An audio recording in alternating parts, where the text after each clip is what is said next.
Hanya karena kita memiliki posisi di manajemen, belum tentu kita adalah seorang leader. Halo, ketemu lagi sama saya Ramadonanto. Di channel ini kita akan membahas topik tentang leadership dan juga pengembangan diri, supaya kamu bisa menjadi pemimpin yang baik untuk diri sendiri ataupun orang lain. Hari ini topik kita dipandu oleh buku The 5 Level of Leadership yang ditulis oleh pakar kepemimpinan dunia yaitu John Maxwell. Kata John, leadership itu bukanlah sebuah kata benda, tapi sebuah kata kerja. Karena leadership itu bergerak terus dari satu tingkat ke tingkat yang lainnya. Nah, kalau kualitas kepemimpinan kita terus melangkah naik, kita bisa menjangkau banyak orang dan pengaruh kita pun jadi semakin kuat. Dan kali ini kita akan membahas tentang 5 tingkat kepemimpinan yang ditulis oleh John Maxwell. Oke, mari kita ringkas dulu ya, seperti apa 5 tingkat kepemimpinan yang akan kita bahas di video ini. Yang pertama adalah level posisi, di mana orang mengikuti kita karena keharusan. Yang kedua adalah level permission, di mana mereka mengikuti kita karena mereka mau mengikuti kita. Yang ketiga adalah level production, di mana orang-orang mengikuti kita karena kontribusi yang sudah kita berikan terhadap tim tersebut. Yang keempat adalah people development, di mana orang-orang mengikuti kita karena apa yang telah kita berikan kepada mereka. Dan yang kelima adalah level pinnacle, di mana orang-orang itu mengikuti kita karena diri kita dan misi yang kita bawa.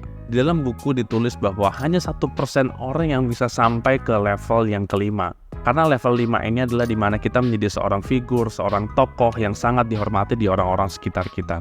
Nah, sebelum kita mulai, buku ini memberikan 10 arahan yang bermanfaat untuk kita bisa memperkuat teori ini. Yang pertama, kita membangun dari level sebelumnya. Jadi dimanapun kita memulai, disitulah kita membangun kepemimpinan kita. Yang kedua, kepemimpinan itu sangat dinamis dan bergerak terus. Yang ketiga, semakin tinggi level kita, semakin mudah kita untuk memimpin.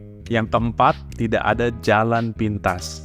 Semua harus melalui proses. Yang kelima, membutuhkan waktu yang cukup lama untuk naik ke level berikutnya, tapi membutuhkan waktu yang sangat singkat untuk bisa turun ke 1 level atau 2 level di bawah kita. Nomor 6, semakin tinggi level kita, semakin besar return yang kita dapatkan. Nomor 7, pindah ke level berikutnya itu membutuhkan sebuah pertumbuhan baik itu secara personal ataupun secara profesional. Yang ke-8, jika kita tidak pindah ke level kepemimpinan berikutnya, kita akan melimitasi diri kita dan juga tim yang ada di sekitar kita. Yang ke-9, kita jarang berada di level yang sama ketika kita pindah tim atau kita pindah jabatan.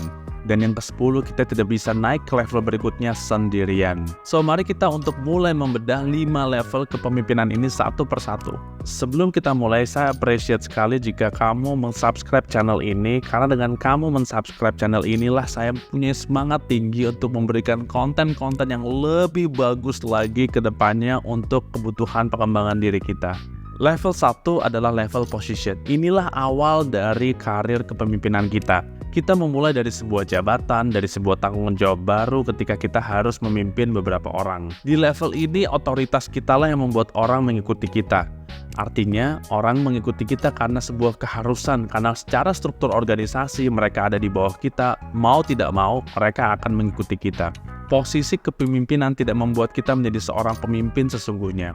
Tapi ini adalah tempat yang baik untuk memulai pondasi kepemimpinan kita. Kelemahan yang terjadi di posisi ini adalah orang-orang yang mengikuti kita tidak memberikan 100% usaha, ilmu, dan waktu mereka untuk kita. Coba deh kita pikir, orang itu tidak suka mengikuti orang lain secara terpaksa. John bilang cara paling mudah untuk melihat orang di posisi ini adalah ketika jam pulang kantor. Tim yang berada di level 1 ketika sudah jam pulang kantor, misalnya pulang kantor jam 6.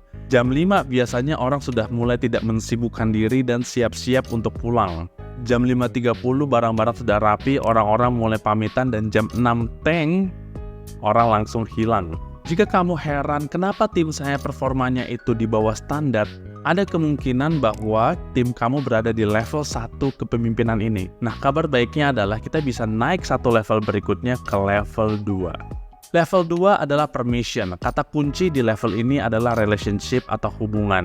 Di level ini orang mulai mengikuti kita karena mereka suka dengan kita. Ada perbedaan besar ya ketika kita mengikuti orang lain karena harus dan kita mengikuti orang lain karena kita yang mau. Yang terjadi di level ini adalah kita mulai menjalin hubungan dengan orang-orang yang kita pimpin. Mereka suka sama kita juga mulai suka sama mereka, dan mereka mengikuti kita karena kita adalah bos yang mungkin mereka suka.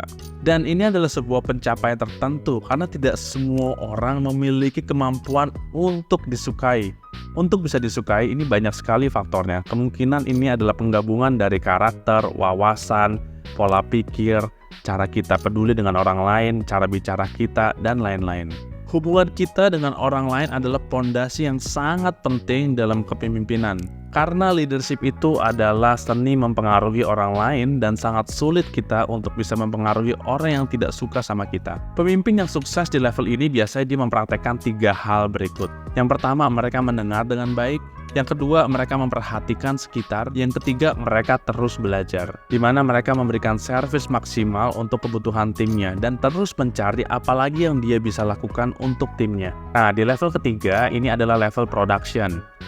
Di level ini kata kuncinya adalah hasil atau result. Di level ini kita mulai memberikan hasil ke tim atau ke perusahaan. Entah itu penambahan pemasukan, pengurangan biaya, entah itu ada produktivitas di perusahaan yang meningkat, atau mungkin kepuasan pelanggan yang juga meningkat. Bukan cuma memberikan hasil, tapi juga memberikan contoh kepada tim bagaimana menjadi seorang individu yang produktif.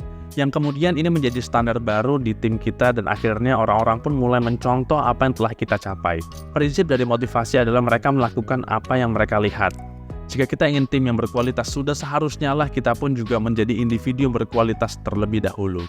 Dan ketika hasil mulai terlihat, pertumbuhan mulai terjadi, yang kita dapatkan adalah momentum. Dan momentum itu sangat dibutuhkan oleh pemimpin. Karena dengan momentum inilah kita lebih mudah untuk bekerja sama, chemistry sudah mulai terbentuk, dan akhirnya pekerjaan dan performa tim pun jadi meningkat. Bedanya manajer dengan pemimpin adalah manajer itu mencoba menyelesaikan masalah, sedangkan pemimpin itu mencari momentum. Karena dengan momentum yang positiflah banyak masalah yang rumit terselesaikan. Cara sebuah tim atau perusahaan untuk tumbuh adalah menumbuhkan manusianya.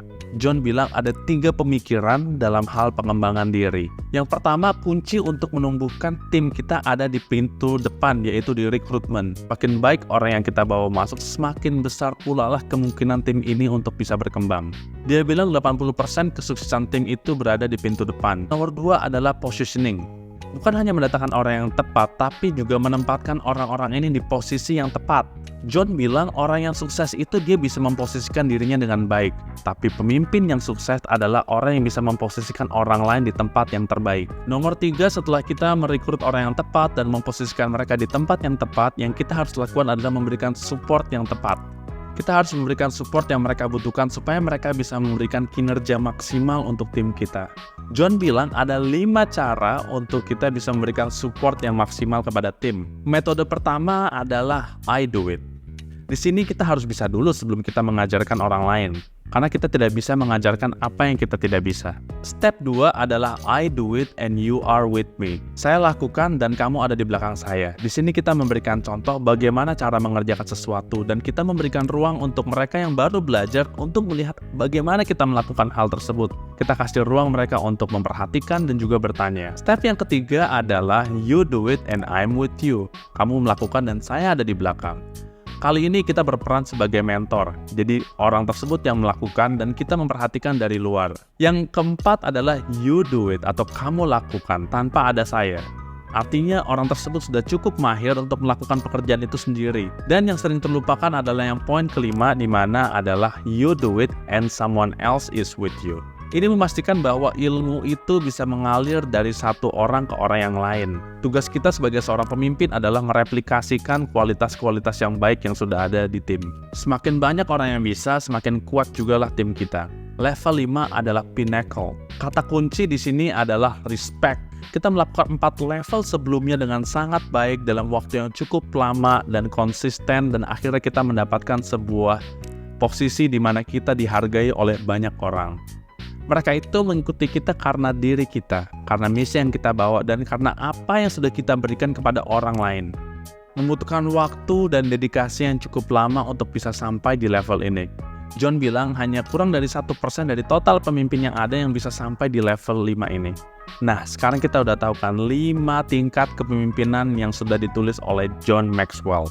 Yang bisa kita lakukan sekarang adalah coba untuk merefleksikan diri kita. Kira-kira kita ada di level mana saat ini? Dan kemungkinan kita akan menemukan bahwa setiap individu itu berada di level yang berbeda dengan kita. Misalnya orang-orang yang kita pimpin, individu A, dia mungkin berada di level 1 dengan kita. Tapi ada individu B, karena sudah lama dengan kita, mungkin dia ada di level ketiga atau keempat. Oleh karena itu, pelajarilah tim yang kamu pimpin dan berikanlah yang terbaik sesuai dengan level yang mereka berikan kepada kita.